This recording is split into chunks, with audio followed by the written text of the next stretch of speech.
Tool Tech. Brought to you by Cornwell Tools, the choice of professionals.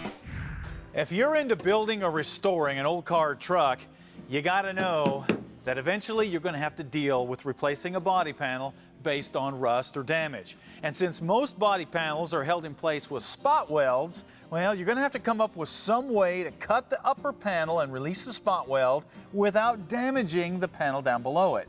That's where a spot weld cutter comes in. Check it out. Most spot weld cutters look like a tiny hole saw with a spring-loaded center pin to hold the cutter in place when you start cutting.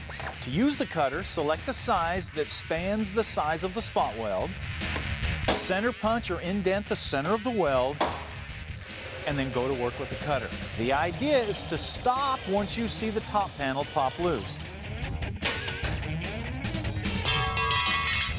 This leaves a solid lower panel with just a little remnant of the old weld in the center.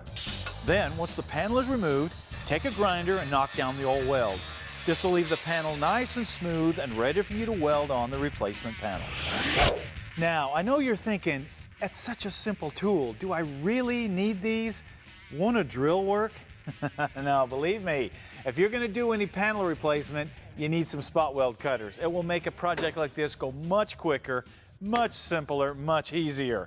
Keep your drills for drilling holes. If you're going to replace panels, you need a spot weld cutter.